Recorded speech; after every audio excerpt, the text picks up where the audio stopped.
Roundup's Megan Eiselein was hampered by injury her entire junior year. Eiselein suffered a dislocated kneecap during volleyball, which required surgery and kept her out 16 weeks. She returned midway through the basketball season, but 4 games later suffered a sprained MCL in the same knee.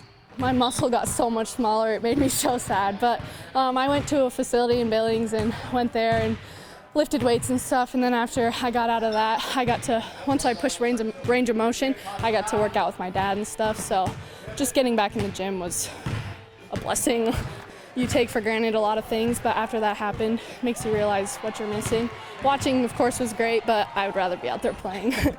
Eiselein didn't close last year at 100% as Roundup came up short at the Southern B Divisional Tournament, but Eiselein's knee is fully recovered, which makes the Panthers a real contender. Well, that's huge. I think, mainly on the defensive end, it helps us match up better. We had some players playing out of position, defensively and at times offensively last year. So, yeah, and it's good to see her get through her rehab and get back to full power. We already don't have a lot of height, but having her, she's so strong and, she's very tough down there, and it'll just be totally different to be able to have her getting those blocks, getting those stops, and just being there when we needed her. Eiselein, who was a first-team All-Conference pick as a sophomore, is once again joined by 2-time All-State pick Blythe Seeley to form a potent 1-2 punch.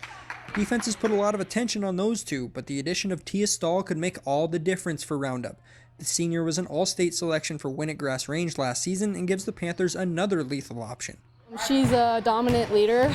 She's a shooter. She does anything you want, really aggressive. Coming from Class C, she had to lead her team there. So coming here with a bunch of other leaders, she'll just fall right into place. I think Tia brings, a lot of things to the table as far as her offensive skills. Obviously, she can score. I think over a 20-point game scorer in a pretty tough Class C league last year. But I think underrated is her ability to play on defense. She's very strong and keeps the ball in front of her very well.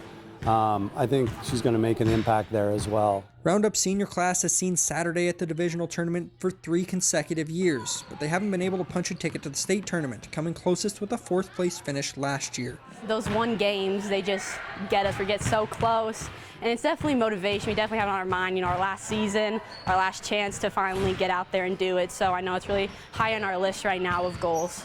The Panthers get a rematch of last year's Southern B consolation game against defending Class B co-champion Forsyth at home on Saturday. For MTN Sports, I'm Alec Boffinger.